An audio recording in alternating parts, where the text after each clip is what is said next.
যারা এতিমকে ভালোবাসে আল্লাহ তাদেরকে ভালোবাসে।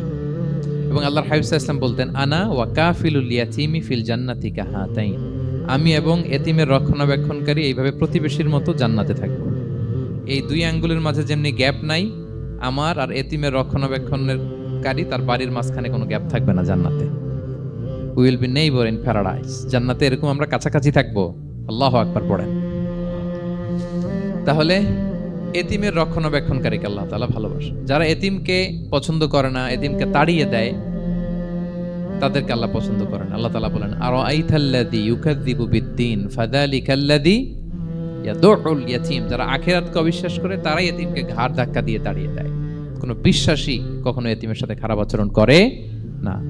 আপনাদের যাদের মন শক্ত, অনেকের চোখ দিয়ে পানি নামে না। আমার এক আত্মীয় আছে, খুব আল্লাহওয়ালা। আমার জীবনে এত আল্লাহওয়ালা আমি দেখি নাই, কিন্তু ওনার চোখ দিয়ে পানি নামে না। বারবার এসে আমারে বলে যে, মিজান কি করবো বলো, তুমি একটু মোনাজাত ধরো। আমার মনে আছে আমি ওনাকে নিয়ে মোনাজাত ধরতাম, তো ওনার কান্না আসে না চোখ দিয়ে।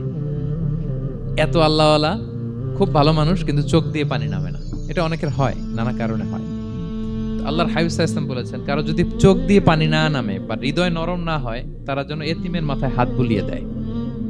এক সাহাবী এসে বলেন, ইয়া রাসূলুল্লাহ, আমার হৃদয়টা বড় শক্ত, হৃদয় নরম হয় না। রাসূল সাল্লাল্লাহু আলাইহি ওয়াসাল্লাম বললেন, তাই? আতুহিব্বু আন ইয়ালিনা কলবুক, তুমি কি চাও তোমার হৃদয় নরম হোক, ওয়া তুদরাকা হাজাতুক, এবং তোমার আশা পূরণ হোক? তিনি বললেন, হ্যাঁ। তো রাসূল সাল্লাল্লাহু আলাইহি ওয়াসাল্লাম বললেন, ইরহামিল ইয়াতীম, এতিমের উপর রহম করো। ওয়ামসা আলা রাসি, এতিমের মাথায় হাত বুলিয়ে দাও। ওয়া আতইমহু মিন তুআমিক, তোমার খাবার এতিমকে খাওয়াও। তালিনু কলবুক, তোমার অন্তর নরম হবে। তুদরাকা হাজাতুক, তোমার ইচ্ছা পূরণ হবে। তাহলে হৃদয় যদি শক্ত থাকে, কার মাথায় হাত বুলাবেন? বুলাইছেন কখনো? খুঁজে খুঁজে হাত বুলাবেন। বাংলাদেশে তো অনেক অরফেনেজ আছে, অনাথ আশ্রম, ওখানে যাবেন। সুযোগ হলে একদিন যে একটু লাঞ্চ করলেন ওদের সাথে বসে, ডিনার করলেন, একসাথে খেলেন, ওদের মাথায় হাত বুলিয়ে দিলেন, সাধ্যমতো কিছু উপহার হাতে তুলে দিলেন, আপনার ইচ্ছা পূরণ হবে আর আপনার হৃদয় নরম হবে ইনশাআল্লাহ। আর এতিমকে আদর করা মানে নবী সাল্লাল্লাহু আলাইহি ওয়াসাল্লামের প্রতি ভালোবাসা দেখানো। কারণ আমার নবী এতিম হয়ে বড় হয়েছে। এতিমের প্রতি ভালোবাসা প্রকারান্তরে নবী সাল্লাল্লাহু আলাইহি ওয়াসাল্লামের প্রতি ভালোবাসা দেখানো হয়, কারণ আমার নবী এতিম হয়ে বড় হয়েছেন। সুবহানাল্লাহ। কিন্তু তার বিপরীতে আমরা সমাজে কি দেখি? এতিমের মাথায় হাত বুলানো তো দূরের কথা, এতিমের সম্পদও খেয়ে ফেলে অনেকে। হ্যাঁ, এরকম আছে না? এতিমের সম্পদ দেদারসে গিলতেছে। কি যে আমাদের চিন্তাধারা! দেখবেন, যে লোকটা এতিমের সম্পদ গিলে, ওরা রোজা অবস্থায় এক ঢোক পানি গিলাতে পারবেন কিনা দেখেন। যে বলেন একটু পানি খান, তো খাবে না কেন? হারাম। তো ওই হারাম কিন্তু গিলতেছে ইচ্ছা মতো। রোজা অবস্থায় এক ফোঁটা আপনি পানি গিলাতে পারবেন না, কেন? হারাম। কিন্তু ওইদিকে ভাতিজার সম্পদ গিলতেছে দেদারসে। আল্লাহ বলেন, এটা ভাতিজার সম্পদ না, এটা তুমি জাহান্নামের আগুন পেটে ঢুকাচ্ছ।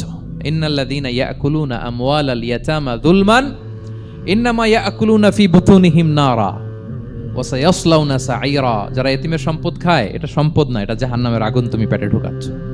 সো এতিমের প্রতি যেন আমরা নমনীয় হই, তাদের মাথায় হাত বুলাই, তাদের জন্য খরচ করি, তাদের প্রতি যেন আমরা দয়াদ্র হই, কারণ আমার নবী এতিম অবস্থায় বড় হয়েছে। Be a part of our vision to listen and share the khair. কিভাবে আল্লাহ তাআলা নিজের পরিচয় আমাদের সামনে পেশ করলেন, আমরা সেটাই আজকে শুনবার চেষ্টা করব ইনশাআল্লাহ।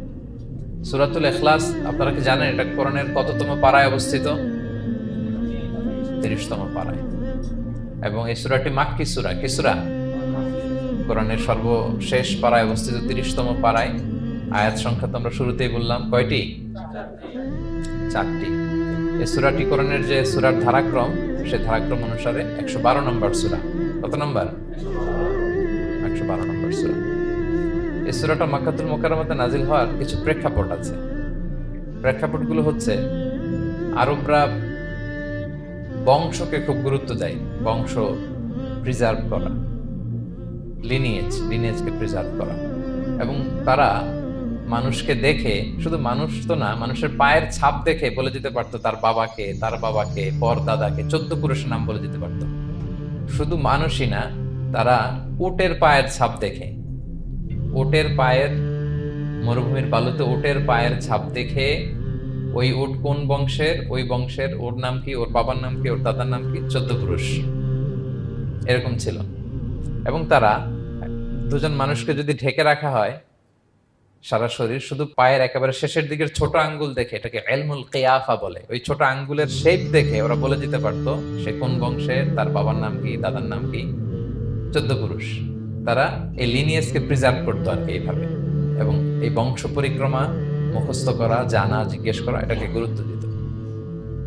তো তারা আল্লাহকেও আমাদের মতো এরকম একজন সত্তা ভেবে আল্লাহ হাবিব সাল্লাল্লাহু আলাইহি ওয়াসাল্লামকে জিজ্ঞেস করতেছে যে ইদান খালাকাল্লাহু কুল্লা শাই ফামান খালাকাল্লাহ। মুহাম্মদ, তুমি তো বলো যে আল্লাহ নাকি সব সৃষ্টি করেছে, তো আল্লাহকে কে সৃষ্টি করেছে? অথবা বলো যে আল্লাহর বাবা কে, আল্লাহর দাদা কে, আল্লাহর পরদাদা কে, আল্লাহর বংশটা বলো। তো তখন এই তাদের এই প্রশ্নের জবাবে আল্লাহ তাআলা সূরাতুল ইখলাস নাজিল করেন যে কুল হুয়াল্লাহু আহাদ। নবী আপনি বলুন আল্লাহ হচ্ছেন এক, অদ্বিতীয়, ইউনিক, অ্যাবসলিউট। আল্লাহুস সামাদ, তিনি হচ্ছেন সামাদ, তিনি কারো প্রতি নির্ভরশীল নন, অমুখাপেক্ষী। লাম ইয়ালিদ ওয়া লাম ইউলাদ, তিনি কাউকে জন্ম দেনও নাই, আবার তিনি কারো কাছ থেকে জন্ম নেনও নাই। ওয়া লাম ইয়াকুল লাহু কুফুয়ান আহাদ, তার সমকক্ষ, তার মতো, তার সিমিলার মহাবিশ্বে দ্বিতীয় কেউ নাই। সুবহানাল্লাহ। এটা হচ্ছে শানে নুজুল, কোন প্রেক্ষাপটে নাজিল হয়েছে, এটা হচ্ছে একটা বর্ণনা। আরেক বর্ণনা এসছে, মক্কার মুশরিকরা জিজ্ঞেস করতে আরম্ভ করলো, ইয়া মুহাম্মদ, আমরা জানি মানুষ মাটির তৈরি, ফেরেশতারা নূরের তৈরি, মানে আলোর তৈরি, এরপর জিনেরা আগুনের তৈরি, আল্লাহ কিসের তৈরি? আল্লাহ তাআলার বাইয়িন লানা জিনসা রাব্বিক, তোমার আল্লাহর জিন্স বর্ণনা করো, সে কোত্থেকে আসছে, কি দিয়ে, কোন জিন্স থেকে, মানে কোন জিনিস থেকে তৈরি। তখন আল্লাহ তাআলা এই সূরাটা নাযিল করলেন, কুল হুয়াল্লাহু আহাদ আল্লাহুস সামাদ লাম ইয়ালিদ ওয়া লাম ইউলাদ ওয়া লাম ইয়াকুল লাহু কুফুয়ান আহাদ। এইভাবে অনেকগুলো বর্ণনা পাওয়া যায় যে এরকম এরকম প্রেক্ষাপটে যখন রাসূল সাল্লাল্লাহু আলাইহি ওয়াসাল্লামকে তারা এই সমস্ত প্রশ্ন জিজ্ঞেস করে, তখন তাদের প্রশ্নের জবাব স্বরূপ আল্লাহ তাআলা 4 আয়াত বিশিষ্ট এই সূরাটা নাযিল করেন। তাহলে সূরার কোন প্রেক্ষাপটে, কোন সিচুয়েশনে সূরাটা নাযিল হলো, এটা সবার কাছে ক্লিয়ার না এখন? এই সূরার কিছু ফজিলত পাওয়া যায়। আপনারা তো সূরার নাম শুনেছেন সূরাতুল ইখলাস। ইখলাস শব্দের অর্থ হচ্ছে সিনসিয়ারিটি, আন্তরিকতা বা একনিষ্ঠতা। যেহেতু এই সূরায় একনিষ্ঠতার সাথে আল্লাহর তাওহীদের ঘোষণা দেওয়া হয়, এজন্য এই সূরার নাম হচ্ছে সূরাতুল ইখলাস। আবার এই সূরাকে সূরাতুত তাওহীদও বলে, যেহেতু আল্লাহর একত্ববাদের ঘোষণা এই সূরায় দেওয়া হচ্ছে, ওয়াননেস অফ গড। আবার এই সূরার একটা নাম হচ্ছে সূরাতুল মারিফা, যেহেতু এই সূরা মারিফা মানে জানা বা চেনা, যেহেতু এই সূরা পড়ার মধ্য দিয়ে আল্লাহর পরিচয় জানা যায়, আল্লাহকে চেনা যায়, এজন্য সূরার নাম সূরাতুল মারিফা। আচ্ছা, এই সূরার অনেক ফজিলত আছে, অনেক ফজিলত। আমরা কয়েকটা ফজিলত আপনাদের সামনে শেয়ার করবো ইনশাআল্লাহ। এই সূরার 1 নম্বর ফজিলত হচ্ছে রাসূল সাল্লাল্লাহু আলাইহি ওয়াসাল্লাম বিভিন্ন সুন্নাহ নামাজে, সুন্নত নামাজের দ্বিতীয় রাকাতে এই সূরাটা পড়তেন।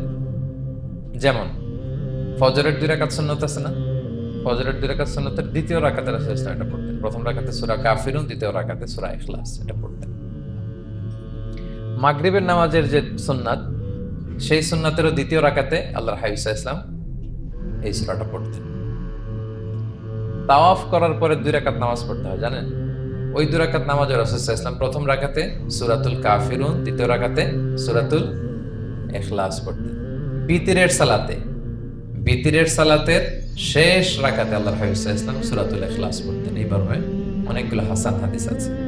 তাহলে কখন কখন সূরাতুল ইখলাস পড়তেন রাসূল সাল্লাল্লাহু আলাইহি ওয়াসাল্লাম, কোন নামাজে? ক্লিয়ার না?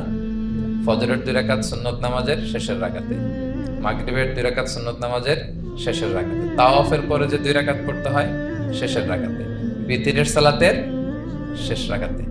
এই সূরাটাকে আল্লাহর হাবিব সাল্লাল্লাহু আলাইহি ওয়াসাল্লাম সুলুসুল কোরআন বলেছেন, 1/3 অফ দ্য কিতাব, কোরআনের 3 ভাগের 1 ভাগ।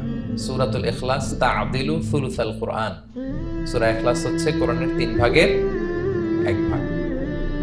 তার মানে আপনি যদি একবার সূরা ইখলাস পড়েন, কয় পারা তেলাওয়াতের সওয়াব? 2 বার পড়লে, 3 বার পড়লে,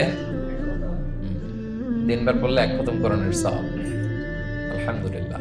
কেউ কেউ বলেন যেহেতু আল্লাহর একত্ববাদের কথাবার্তা কোরআনে 1/3 মানে 1/3 জুড়ে আছে, সেহেতু সূরাতুল ইখলাস সুলুসুল কোরআন মানে হচ্ছে যে কোরআনের 3 ভাগের 1 ভাগে আল্লাহ যা নিয়ে কথা বলেছে সূরাতুল ইখলাসের ভিতরেই সেটা সংক্ষেপে চলে আসছে।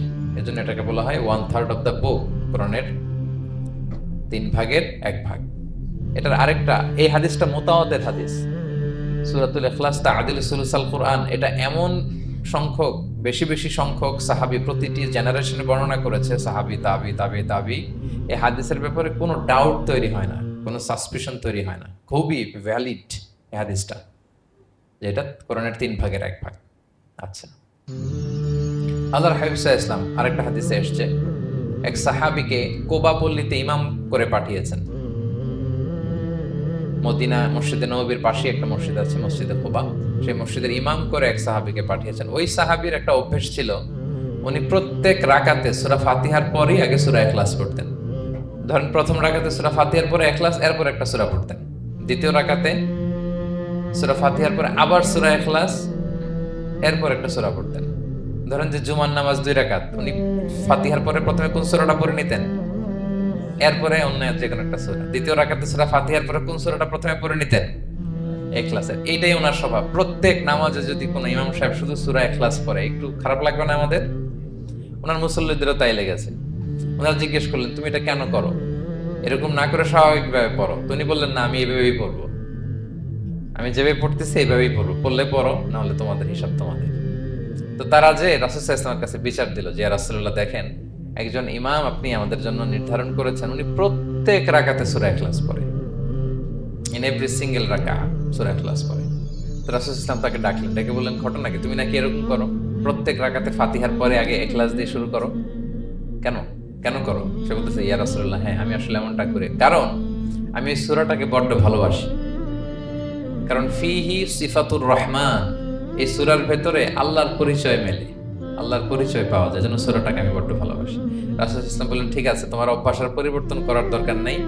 হুব্বুকা ইয়াহা ইউদখিলুকাল জান্নাহ, এই সূরার প্রতি তোমার এই ভালোবাসাই তোমাকে জান্নাতে প্রবেশ করাবে। আরেক বর্ণনায় এসেছে, তুমি যেমনি আল্লাহর পরিচয় থাকার কারণে সূরাটাকে ভালোবাসো, আল্লাহ জানিয়েছেন যেন তোমাকে জানাই আল্লাহও তোমাকে ভালোবাসে। ফিহি সিফাতুর রহমান, এই সূরার ভেতরে রহমানের পরিচয় পাওয়া যায়, আল্লাহ সুবহানাহু ওয়া তাআলার পরিচয় পাওয়া যায়। তো এই জন্য উনি প্রত্যেক রাকাতে সূরা ইখলাস পড়তেন।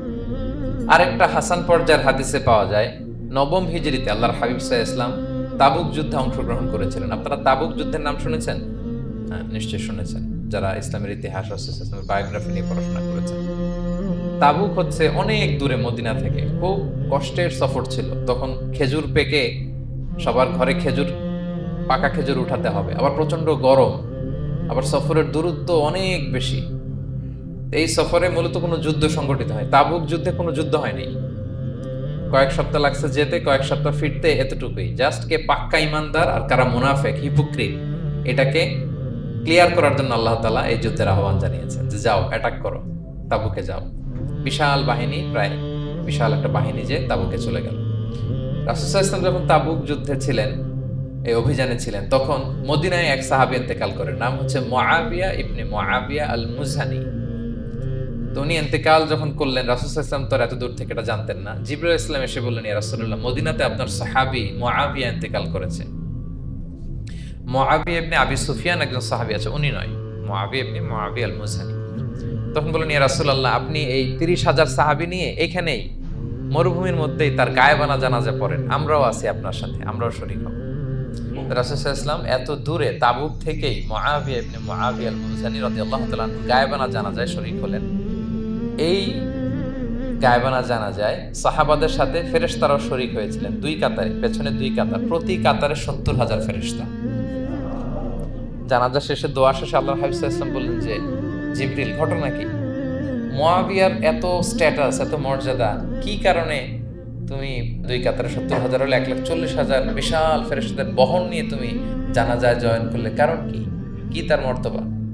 জিবরাইল আলাইহিস সালাম বললেন, ইয়া রাসূলুল্লাহ, আপনার সাহাবী মুআবিয়ার বৈশিষ্ট্য ছিল তিনি কাইমান আও কাঈদান, দাঁড়িয়ে অথবা বসে, মাশিয়ান আও রাকিবান, আরোহণ অবস্থায় অথবা চলন্ত অবস্থায়, উঠতে বসতে চলতে ফিরতে সব সময় সে পড়তে থাকতো, কুল হুয়াল্লাহু আহাদ আল্লাহুস সামাদ লাম ইয়ালিদ ওয়া লাম ইউলাদ ওয়া লাম ইয়াকুল লাহু কুফুয়ান আহাদ। এই সূরাটা ছিল তার ডেইলি ওজিফা, সব সময় উঠতে বসতে চলতে ফিরতে কোন সূরা পড়তো? সূরা ইখলাস পড়তো।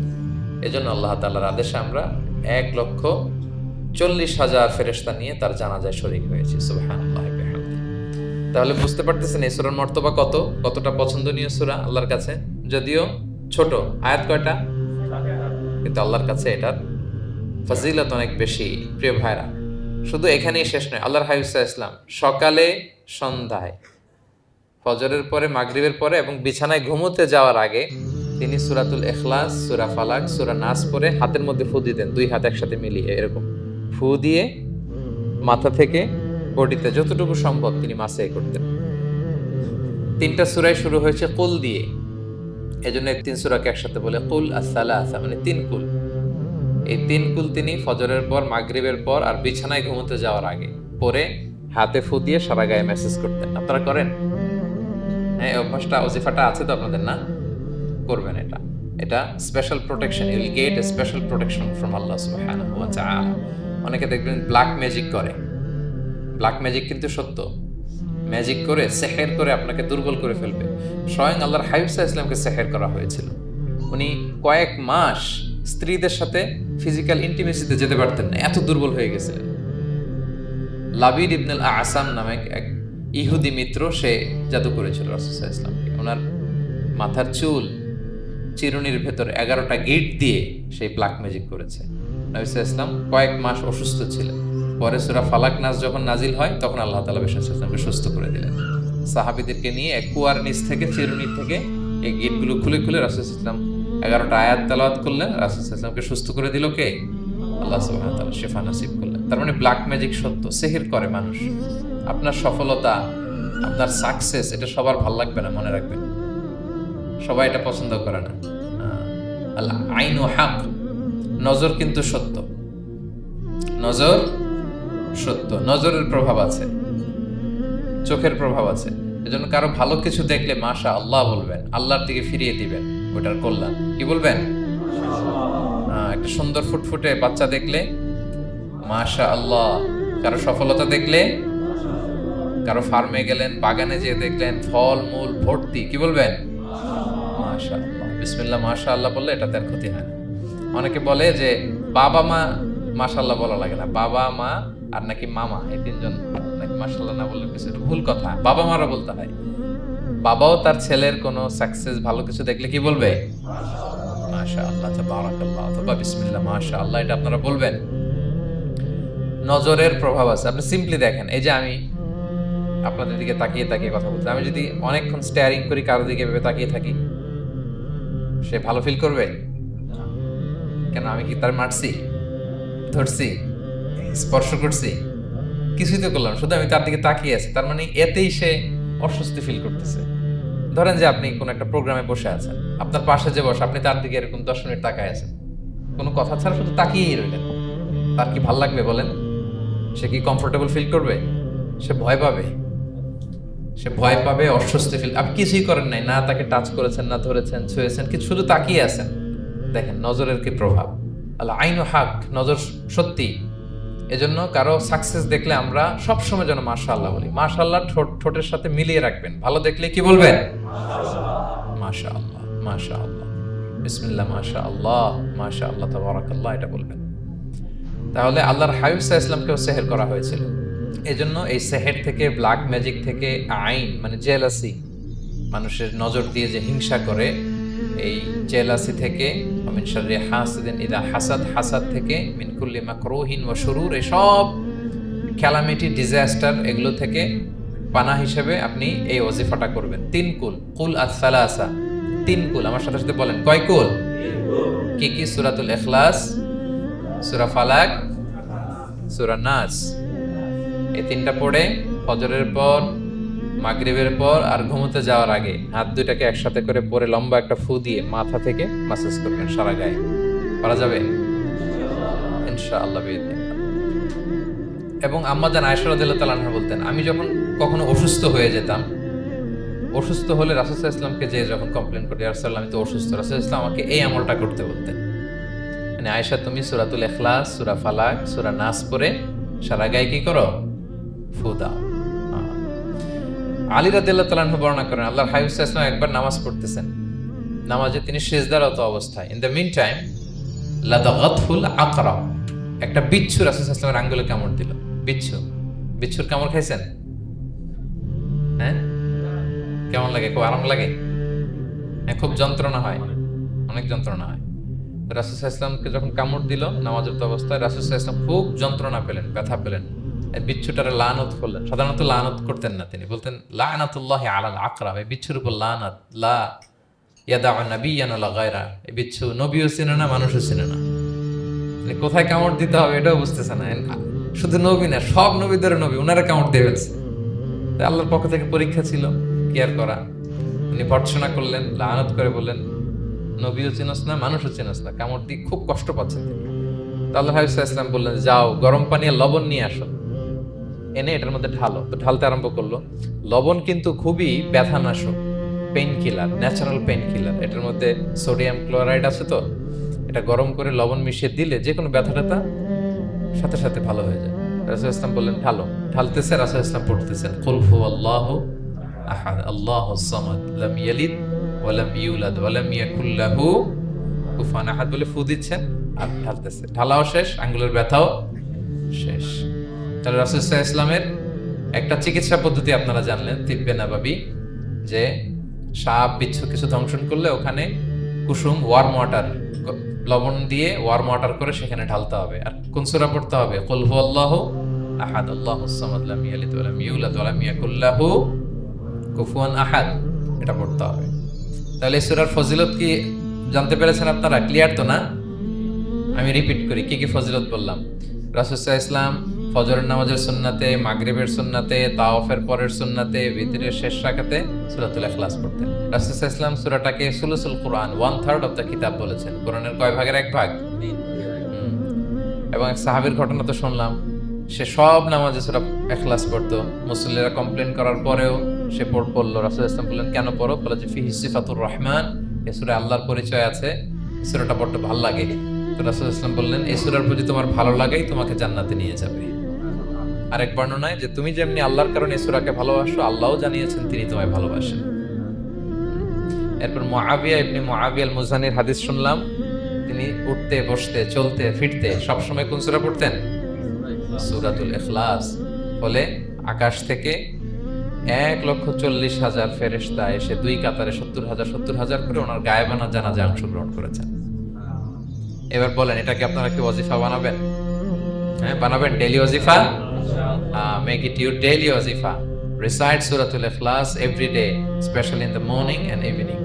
তাহলে সূরার ইন্ট্রোডাক্টরি ডিসকাশন শেষ, নাজিলের প্রেক্ষাপট শেষ, ফজিলত শেষ। এবার আমরা সূরায় ঢুকে যাই। কি বলেন? আউযু বিল্লাহি মিনাশ শাইতানির রাজিম, বিসমিল্লাহির রহমানির রহিম।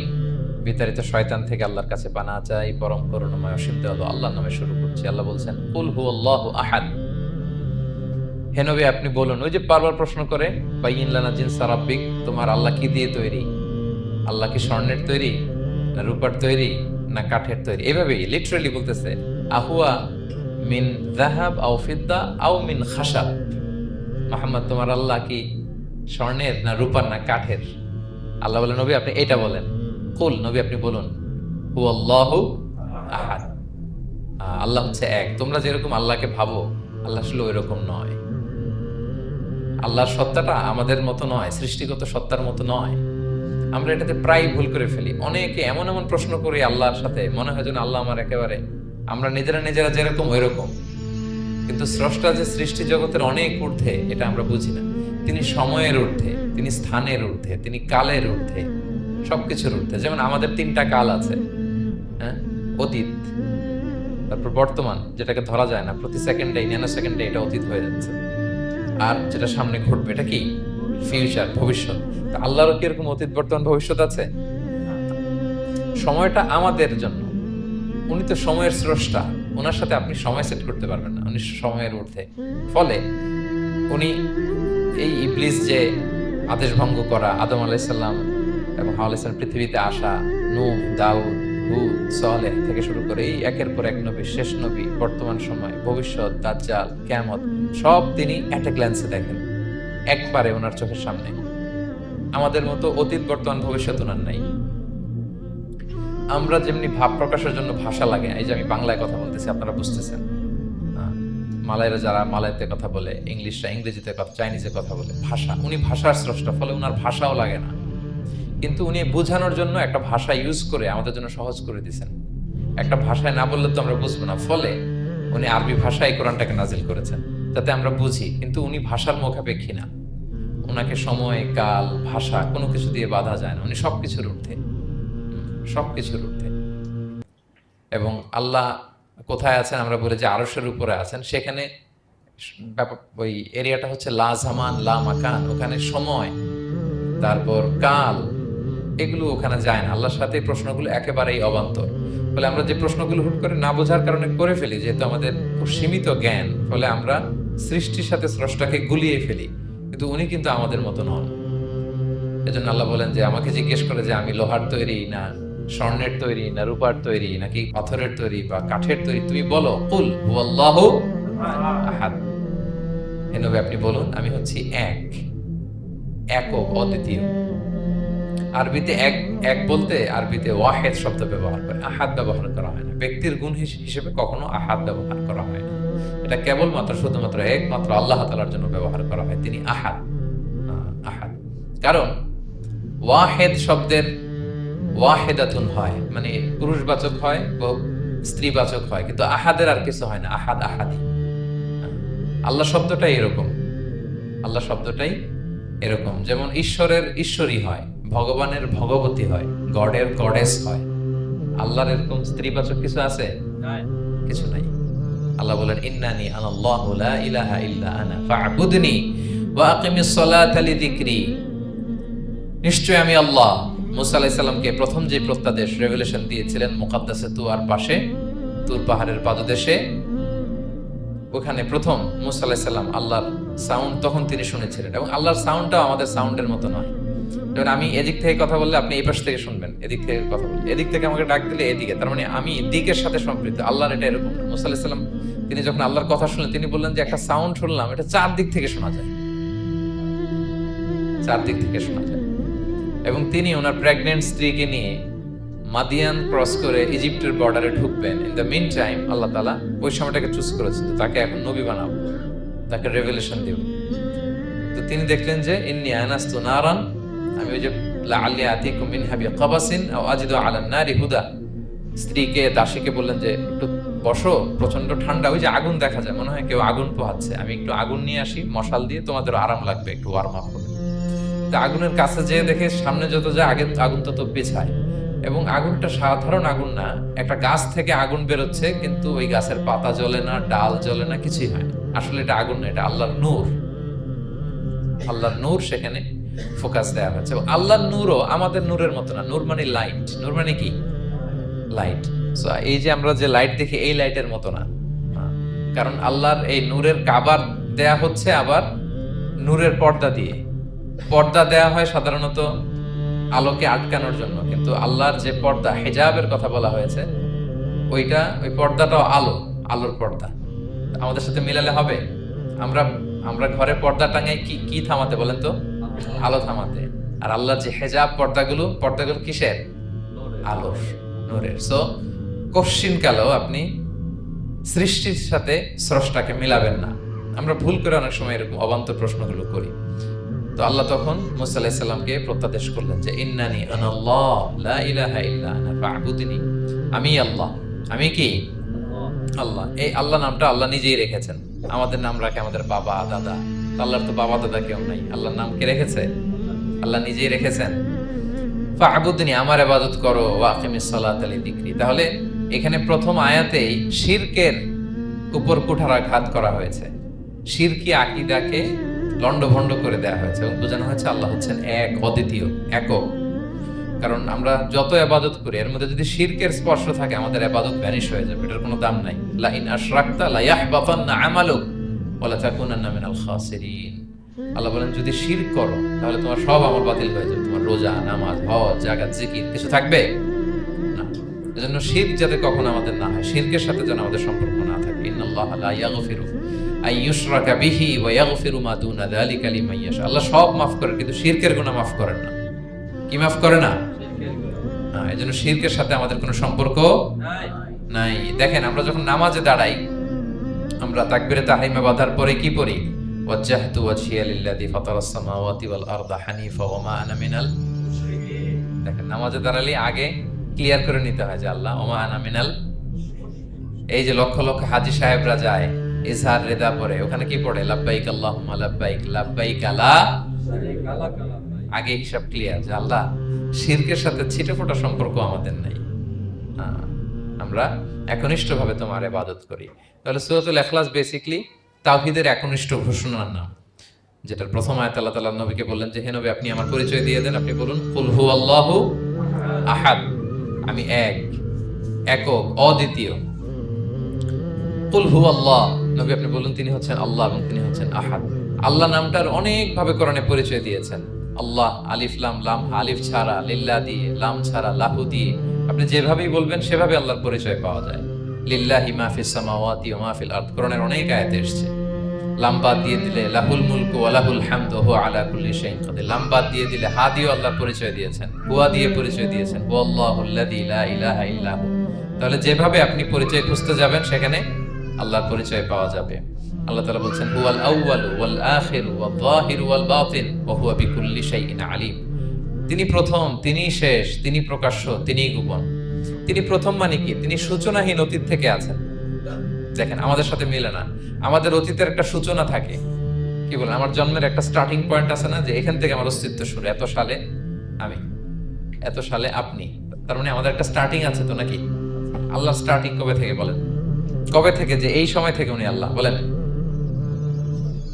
nobody knows, কারণ হুয়াল আউয়াল, এই আউয়াল মানে এমন শুরু, সূচনাহীন শুরু, এমন শুরু যেটার কোনো কি নাই, সূচনা নাই। আবার সীমাহীন ভবিষ্যৎ পর্যন্ত তিনি থাকবেন। কতদিন তার রাজত্ব, ক্ষমতা, সভরেন্টি, পাওয়ার থাকবে? কতদিন বলেন? সীমাহীন, এটার কোনো শেষ নাই। হুয়াল আউয়াল ওয়াল আখির ওয়াল যাহির ওয়াল বাতিন, এবং সব কিছু ধ্বংস হবে তিনি ছাড়া। কুল্লু মান আলাইহা ফান ওয়া ইয়াবকা ওয়াজহু রাব্বিকা যুল জালালি ওয়াল ইকরাম, সব শেষ হবে, উনি অবিনশ্বর, শাশ্বত, চিরঞ্জীব। তাই বলে উনি আমাদের থেকে দূরে নন, খুব কাছে। আমরা ডাকলেই তিনি ডাকে সাড়া দেন, আমাদের সবকিছু তিনি দেখেন, অবজার্ভ করেন, মনিটর করেন। ওয়া নাহনু আকরাবু ইলাইহি মিন হাবলিল ওয়ারিদ, আমাদের এখানে একটা রগ থাকে, এই রগেরও কাছে, তার মানে খুব কাছে, খুব কাছে। আমরা তাকে না দেখলেও তিনি আমাদের দেখেন। লা তুদরিকুল আবসার ওয়া হুয়া ইউদরিকুল আবসার ওয়া হুয়াল লাতীফুল খবীর। কোন চোখ তাকে দেখে না, কোন দৃষ্টি তাকে আয়ত্ত করতে পারে না, কিন্তু সকল দৃষ্টিকে তিনি আয়ত্তে রাখেন। সুবহানাল্লাহ। এভাবে আল্লাহ তাআলা খুব প্রিসাইজলি 4টা আয়াত দিয়ে নিজের পরিচয় দিয়েছেন। কুল হুয়াল্লাহু আহাদ, হে নবী আপনি বলুন তিনি আল্লাহ, তিনি অদ্বিতীয়। বাংলারও অনেক সীমাবদ্ধতার ফলে আমাকে এক, একক এগুলো ইউজ করা লাগতেছে, কিন্তু আল্লাহর আহাদ বোঝাতে যে এক, একক, এটা যথেষ্ট না। এটা আমার লিমিটেশন, আমাদের লিমিটেশন, ভাষার লিমিটেশন। কিছু দিয়ে তো আমার অডিয়েন্সকে বা আমাদের বুঝতে হবে দ্য এসেন্স অফ গড। এজন্য আমরা বলি এক, একক, অদ্বিতীয়। অদ্বিতীয়টা খুব অনেকটাই পারফেক্ট। তাহলে তিনি হচ্ছেন আহাদ, এবং এই আহাদের লেসন দেওয়ার জন্য সব নবীরা এসেছে। সব নবীরা একই কথা বলেছেন, আদম আলাইহিস সালাম থেকে শুরু করে বিষ্ণু ইসা ইসলাম পর্যন্ত একই কথা বলেছেন যে ইয়া কওমি ইবুদুল্লাহ মা লাকুম মিন ইলাহিন গায়রু আফালা তাআকিলুন। হে আমার জনপদের লোকেরা, কি হলো তোমরা এত কিছুর ইবাদত করো, দাসত্ব করো, তোমরা ইবাদত করবে এক সত্তার, তিনি কে? মা লাকুম মিন ইলাহিন, তিনি ছাড়া কোনো ইলাহ তোমাদের নেই। তাহলে এই যে ওয়াননেস অফ গড, স্রষ্টা যে একজন, এই কনসেপ্টটাকে ক্লিয়ার করবার জন্যই এত এত নবীরা পৃথিবীতে হাজির হয়েছেন। তাহলে আল্লাহর চমৎকার একটা নাম জানলাম আমরা, আহাদ। কি নাম? মজার ব্যাপার হচ্ছে এই নাম কোরআনে আর কোথাও নাই। আহাদুন শব্দ যেটা আছে এটা অন্য অর্থে, এক, এক অর্থে আর কি, কিন্তু আল্লাহর আহাদ কোরআনে শুধু এই সূরাতেই এসেছে। আল্লাহর আহাদ নামটা শুধু এই সূরাতেই এসেছে, আহাদ, আহাদ। আপনারা বেলাল রাদিয়াল্লাহু তাআলা আনহুর ঘটনা জানেন যে উমাইয়া ইবনে খালাফ খুব পাষণ্ড মাওলা ছিল ওনার মনিব। এমন কোন অত্যাচার নাই যে ঈমান আনার কারণে বেলাল রাদিয়াল্লাহু তাআলার উপর করা হয়নি। পিটানো, চাবুক মারা, টানা হেচড়া করা, উত্তপ্ত মরুভূমিতে। যারা হজ উমরা করতে গিয়েছেন তারা তো দেখেছেন মরুভূমির বালু, ওখানে কত গরম, চাল ছেড়ে দিলে মুড়ি হয়ে যাবে, খই হয়ে যাবে। ওই উত্তপ্ত গরম বালুতে বেলাল রাদিয়াল্লাহু তাআলা আনহুকে শুইয়ে পেটের উপরে পাথর রেখে দেওয়া হয়েছে। তখন তিনি আল্লাহর একত্ববাদের ঘোষণা এই শব্দটা দিয়ে করেছেন। অস্ফুট কণ্ঠে উনি বারবার বলছিলেন আহাদ, আহাদ, আহাদ, আহাদ। তো আল্লাহ তাআলার এই নামটা, আহাদ নামটা, এই সূরা ছাড়া কোরআনের অন্য কোথাও আসেনি। তাহলে প্রথম আয়াতটা কি? কুল হুয়াল্লাহু। হে নবী, তারা জিজ্ঞেস করে আমার বংশ কি, বাপ দাদা কই, কাঠের না মাটির? না লোহার না সোনার, আপনি বলুন কুল হুয়াল্লাহু, তিনি এক অদ্বিতীয়। আল্লাহুস সামাদ, তিনি হচ্ছেন সামাদ। আল্লাহর আরেকটা নাম আস-সামাদ, আল্লাহুস সামাদ। সামাদ শব্দের অনেকগুলো অর্থ পাওয়া যায়। সামাদের একটা মিনিং হচ্ছে যার উপরে আর কারো কোনো স্ট্যাটাস বা মর্যাদা নাই। আরবিতে বলে মানতাহা ইলাইহি সুগদাদু ওয়া শারাফ, মর্যাদা স্ট্যাটাস যত শীর্ষে পিকে যেতে পারে ওইটার নাম হচ্ছে সামাদ, এর উপরে না।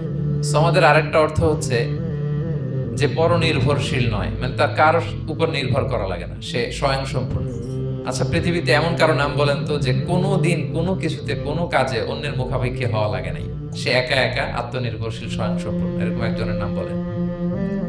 আছে? কেউ নাই। কোনো না কোনো ভাবে আপনি পাওয়ারফুল কারো কথা বলবেন, এত আরো নির্ভরশীল, এরা রাস্তা দেখায় না দিলে চলতেও পারে না, কোন দিকে যাইতে হবে এটা বলার জন্য 10 জন থাকে, এর ওয়াশরুমে নিয়ে যেতে হয় 10 জনের, এর এই সাপোর্ট ওই সাপোর্ট এই প্রোটোকল অনেক কিছু, এর লোক লাগে আরো বেশি। তার মানে সাহায্য ছাড়া চলতে পারে এমন কোন সত্তা পৃথিবীতে নাই। একটা সত্তা যার কারো কোনো সাহায্য লাগে না, যার কারোর প্রতি কোনো নির্ভরতা নাই, কারো কাছে ঠেকা নাই, গোটা বিশ্ব তার কাছে ঠেকা, তিনি কে? তার নাম সামাদ। তার নাম কি? আল্লাহুস সামাদ, অমুখাপেক্ষী, অ্যাবসলিউটলি ইন্ডিপেন্ডেন্ট। কখনো কোনো কাজে তার কারো কাছে যেতে হয় না, কারো উপর ভরসা করতে হয় না, কারো প্রতি তার কোনো ঠেকা নাই। সব গোটা দুনিয়া তার কাছে ঠেকা, তার কাছে ফরিয়াদ করে, তার দিকে ঝুঁকে পড়ে আসতে বাধ্য, ওই সত্তার নাম হচ্ছে সামাদ। সামাদ ক্লিয়ার সবার কাছে? আল্লাহ তাআলা বলছেন ইয়া আইয়ুহান নাসু আনতুমুল ফুকারাউ ইলাল্লাহ আল্লাহু হুয়াল গনিয়ুল হামিদ। ওহে মানুষেরা, তোমরা হচ্ছে ফকির। ফকির বিমানা মুফতাকির ইলাল্লাহ, মানে মুখাপেক্ষী কার দিকে? ফুকারা ইলাল্লাহ আল্লাহু হুয়াল গনিয়ুল হামিদ। তো আল্লাহ কারো প্রতি মুখাপেক্ষী নন। গনি, তিনি প্রাচুর্যশীল, হামিদ, সপ্রশংসিত। সবাই তার কাছে ফরিয়াদ করে, তিনি কারো কাছে ফরিয়াদ, সবাই তার কাছে চায়, তিনি কারো কাছে চাওয়া লাগে না, সবাই তার কাছে মুখাপেক্ষী, তিনি কারো প্রতি মুখাপেক্ষী। তার নাম সামাদ। তার নাম কি? তাহলে সামাদ ক্লিয়ার? হ্যাঁ। লাম ইয়ালিদ ওয়ালাম ইউলাদ, লাম ইয়ালিদ, তিনি কাউকে জন্ম দেননি, ওয়ালাম ইউলাদ, তিনি নিজেও জন্ম নেন নাই। সুবহানাল্লাহ, দেখেন কত সহজে পরিচয়, তিনি কাউরে জন্ম দেনও নাই, জন্ম নেনও নাই। সুবহানাল্লাহ, আমাদের ধর্ম যে কত সুন্দর, এক আল্লাহর দিকে আমাদেরকে রেফার করা হয়েছে। অন্যান্য ধর্মের দিকে দেখেন কি আজীব কথা। খ্রিস্ট ধর্মে বলে আদম আলাইহিস সালাম পাপ করছে, ওই পাপের কারণে আমরা সবাই নাকি পাপী, জন্মাইলেই নাকি পাপী। ইসলাম বলে আমরা জন্মগ্রহণ করি মাসুম অবস্থায়, নিষ্পাপ। কিন্তু খ্রিস্টানরা কি বলে? আমরা পাপ নিয়ে জন্মাই, ফলে খোদার ছেলের দুনিয়াতে আসা লাগছে, এসে সবার পাপ নিজের কাঁধে নিয়ে শুলে চড়ছে, এরপরে খোদার সাথে যে বসে আছে। এটা হচ্ছে খ্রিস্ট ধর্মের কথা। অন্যান্য অনেক ধর্মে দেখেন ল্যাংটা বাবার কাছে যে মাথা নোয়াতে হয়, এরকম অনেক ধর্ম দেখছেন যে লোকটার চুলে জট বাঁধা, দাড়িতে জট বাঁধা, একেবারে উলঙ্গ, তার কাছে যে সবাই এরকম হাত পাতে, দেখছেন? দেখেন না আপনারা? নাকি শুধু আমি একাই দেখলাম? দেখছেন সবাই? আছে, কিন্তু আমি ধর্মের নাম বলতেছি না, কোনো ধর্মকে ছোট করা যাবে না, কিন্তু এরকম আছে। তো দেখেন কি সমস্ত অদ্ভুত নিয়ম কানুন, আগুন নিয়ে ওইখানে দৌড়াইতে হয়, করতে হয়, কিন্তু আমাদের এক সত্তার কাছে আমরা চাই, কোনো ভায়া লাগে না, মিডিয়েটর লাগে না, মধ্যস্থতাকারী লাগে না, আল্লাহ বলে ডাকার সাথে সাথে তিনি ডাকে সবাই। লাম ইয়ালিদ ওয়া লাম ইয়াকুল লাহু, জন্ম দেনও নাই, জন্ম নেনও নাই। মুশরিকরা বলতো আল মালাইকাতু বানাতুল্লাহ, তারা বলতো ফেরেশতারা নাকি আল্লাহর মেয়ে। নাউজুবিল্লাহ। ওয়া ক্বালাতিল ইয়াহুদু উযাইরুন ইবনুল্লাহ, ইহুদিরা বলতো উযাইর আলাইহিস সালাম আল্লাহর ছেলে। ওয়া ক্বালাতিন নাসারা আল মাসীহ ইবনুল্লাহ, আর খ্রিস্টানরা বলে ঈসা মাসীহ, ঈসা আলাইহিস সালাম উনি নাকি আল্লাহর ছেলে। নাউজুবিল্লাহ। আল্লাহ সবগুলো ভ্রান্ত ধারণার কবর রচনা করেছেন এই আয়াত দিয়ে। লাম ইয়ালিদ ওয়া লাম ইউলাদ, না, এগুলো ভুল। ক্লিয়ার কাট শুনে রাখো, কান খাড়া করে জেনে রাখো। লাম ইয়ালিদ ওয়া লাম ইউলাদ, তিনি কাউকে জন্ম দেনও নাই, তিনি কারো কাছ থেকে জন্ম নেনও নাই। ইমাম আবু বকর আল বাকিল্লানি একজন বড়, অনেক বড় একজন দার্শনিক ছিলেন এবং তর্কবাগীশ ছিলেন, ইরাকের। নাম শুনেছেন কেউ? আবু বকর আল বাকিল্লানি। তো উনি কারোর সাথে তর্ক লাগলে উনি খ্রিস্ট ধর্মের কত লোককে যে শাহাদা পড়াইছেন ওনার এই যৌক্তিক আলোচনা দিয়ে, তর্ক দিয়ে। সুবহানাল্লাহ। এক খ্রিস্টান পাদ্রী ওনারা প্রশ্ন করলো, তোমরা মুসলমানরা খুব রেসিস্ট। উনি বললেন কেন? বলছে তোমরা খ্রিস্টান মেয়ে বিয়ে করতে পারো, ইহুদি মেয়ে বিয়ে করতে পারো, মুসলিম কিন্তু ইহুদি মেয়ে খ্রিস্টান মেয়ে শর্ত সাপেক্ষে, কিছু শর্ত আছে ওই আলোচনা যাচ্ছেন, শর্ত সাপেক্ষে বিয়ে করতে পারে আহলে কিতাব হলে। কিন্তু কোন খ্রিস্টানরা মুসলিম মেয়ে আমাদের মেয়েদেরকে বিয়ে করতে পারবে না, কোন ইহুদি আমাদের মেয়েকে বিয়ে করতে পারবে না। তো বলে তোমরা খুব রেসিস্ট, তোমরা আমাদের মেয়ে না, ওকে তোমাদের মেয়ে আমাদেরকে দাও না। তো তিনি বলেন তোমরা তো ইহুদি, তোমাদের নবী হচ্ছে মুসা আলাইহিস সালাম, ওনাকে তো আমরা মানি, ওনার কথা তো কোরআনে আছে, এজন্য তোমাদের মেয়েকে বিয়ে করতে পারি। আর খ্রিস্টানদের নবী হচ্ছে ঈসা আলাইহিস সালাম, ওনাকেও মানি, ওনার মায়ের নামে বিশাল সূরাই আছে, সূরা মারিয়াম, আর ওনার ব্যাপারে হাজার শত শত আয়াত, তো এজন্য তোমার খ্রিস্টানদের মেয়ে বিয়ে করতে পারি। তোমরা তো আমাদের নবী মুহাম্মদ সাল্লাল্লাহু আলাইহি ওয়াসাল্লামকে মানো না। মুহাম্মদ সাল্লাল্লাহু আলাইহি ওয়াসাল্লাম যে শেষ নবী এটা তোমরা মানো, মানার সাথে সাথে মুসলমান হয়ে যাবে, এরপর আমাদের মেয়েকেও তোমরা বিয়ে করতে পারবে।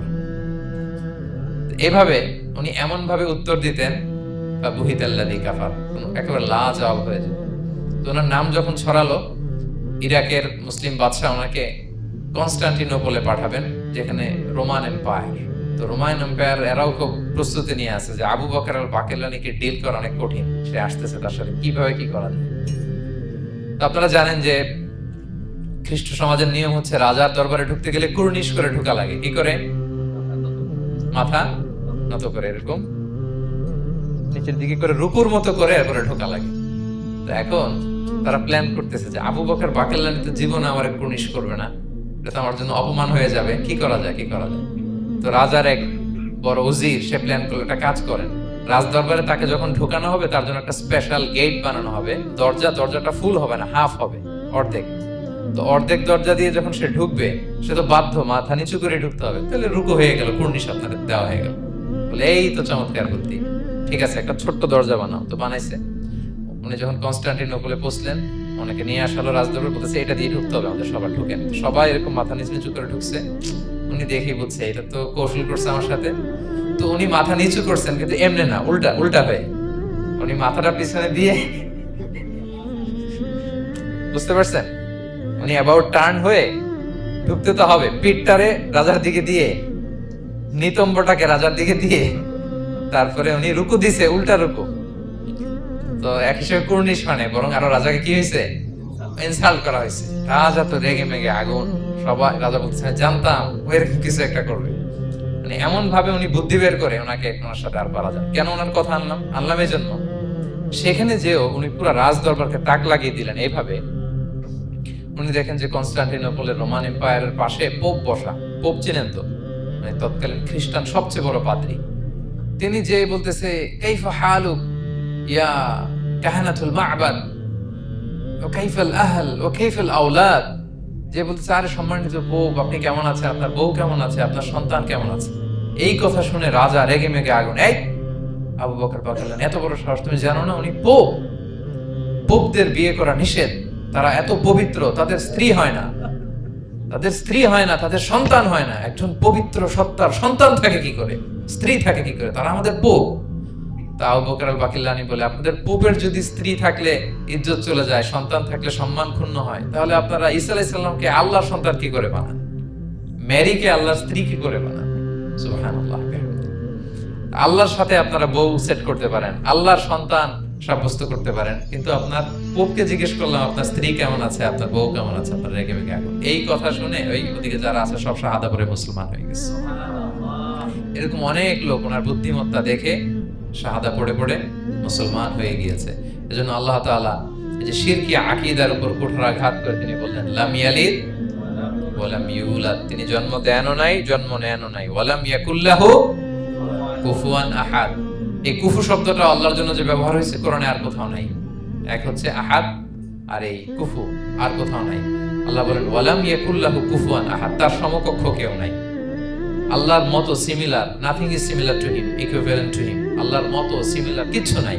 তাহলে আল্লাহ কার মতো? আল্লাহর মতো। আল্লাহ কার মতো? আল্লাহর মতো। অন্য আয়াতে আল্লাহ তাআলা বলছেন লাইসা কামিসলিহি শাই, তার মতো কেউ নাই, তিনি তার মতো। তাহলে আল্লাহ কার মতো? আল্লাহর মতো। ওয়ালাম ইয়াকুল লাহু কুফুয়ান আহাদ, তার মতো কেউ নাই, তিনি তার মতো। তাহলে এই চার আয়াতে আল্লাহর পরিচয় পাইছেন আপনারা? তিনি এক, অদ্বিতীয়, তিনি অমুখাপেক্ষী, কারো কাছে হাত পাততে হয় না, সব হাত পেতে থাকে তার দরবারে। তিনি জন্ম দেনও নাই, জন্ম নেনও নাই, তার মতো কেউ নাই। তো তাহলে আল্লাহর মতো কেউ নাই। আল্লাহ কার মতো? আল্লাহর মতো। তাহলে সূরাতুল ইখলাস ক্লিয়ার হয়েছে সবার? আল্লাহ নিজের পরিচয় দিলেন, তিনি এক, অদ্বিতীয়, তার কাছে চাইতে হয়। আমরা ফরিয়াদ করব কার কাছে? বিপদে আপদে, যে কোনো বিপদে ক্রাইসিসে পড়লেই কি করবেন? কার কাছে শেয়ার করবেন? নাকি ফেসবুকে শেয়ার করবেন? আমরা বিপদে পড়লে কোথায় শেয়ার দিয়ে দেই? প্রথমেই আমাদের শেয়ার দেওয়ার জায়গা কই? কিন্তু আসলে শেয়ার করতে হবে কার কাছে? প্রথমে আল্লাহর কাছে বলুন। তিনি আপনাকে বিপদ মুক্ত করতে পারেন, তিনি আপনাকে শান্ত করতে পারেন, আপনার অস্থিরতা দূর করতে পারেন, তিনি কেবল আপনাকে সফলতা দিতে পারেন, আর কেউ পারে না। এজন্য ফরিয়াদের হাত যেন আমরা তার দরবারে উঠাই। আল্লাহ তাআলা আমাদের সবাইকে কথাগুলো বোঝার, আমল করার তৌফিক দান করুক। হাদা মা ইনদি ওয়াল ইলমু ইনদাল্লাহি আলাইহি তাওয়াক্কালতু ওয়া ইলাইহি উনীব।